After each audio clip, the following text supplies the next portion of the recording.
Well, it's a sweet treat that will keep you cool when summertime heats up. Chef Nicole here is here to show us how to make the watermelon sorbet. Hey everyone, welcome back to Taste of the Ozarks. It is gonna be hot in the Ozarks this week.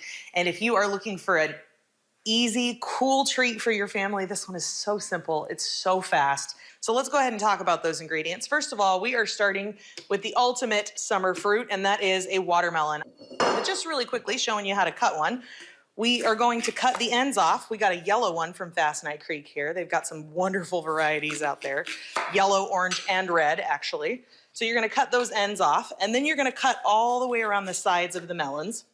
Now, if you have one of the much longer melons, you're gonna wanna cut it in half before you do this part, just so it's a little bit more manageable. But if you've got a small one like this, then you can do the whole thing at once.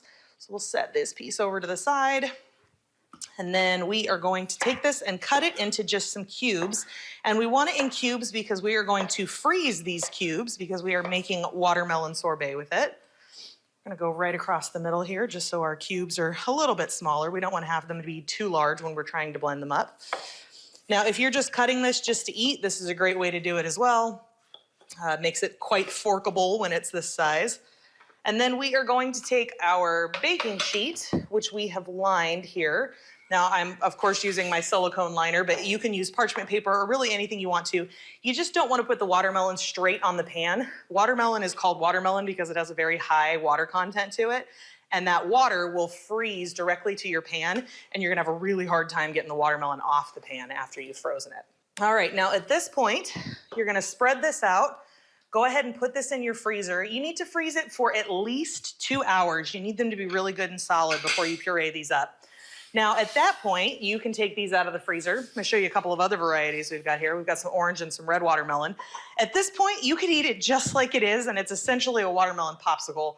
They're absolutely delicious. They're a wonderful treat for summer. However, we're gonna take it just one step further, and we're gonna make a really nice sorbet out of this.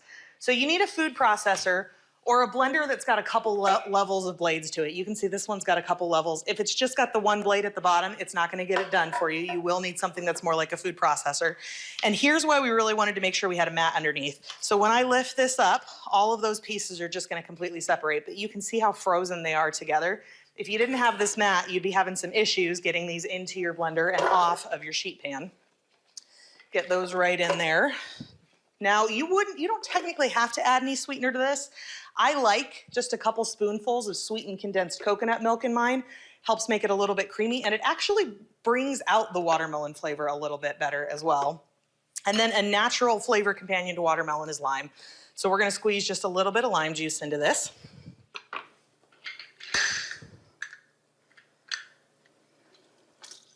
Just half a lime. And then we're gonna blend this. And you're gonna have to blend it and then turn it off and pull it away from the sides, pull it away from the sides. It's just typical for when you're making sorbet. What we're gonna need to do is we're gonna need to add just a little bit of water to this, just a little at a time to get it smooth.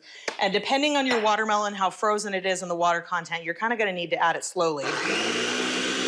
Now you can see at the bottom here how it's starting to get nice and smooth, but we are gonna have to push this away from the sides just to get all those grains in and get them all nice and smoothed up. Now, once it's all smooth, you're gonna put it in a loaf pan. You're gonna put it back in the freezer for about an hour, not a super long amount of time. And you can see it's nice and smooth. It looks really good here. You don't really wanna freeze this overnight. You really don't wanna do more than an hour because you don't want it to be too difficult to scoop out. But you can see it's got a really nice, beautiful, smooth consistency to it. It's honestly just a really sweet, wonderful treat. If you didn't add any of the sweetened condensed coconut milk, it would be a no sugar added treat. Again, I like the sweetened condensed coconut milk because I like just a little bit more sweetness to it, but it's got a beautiful color. It's absolutely refreshing. It comes together so quickly. Here's a nice summer watermelon sorbet. Give it a try and keep cool this week.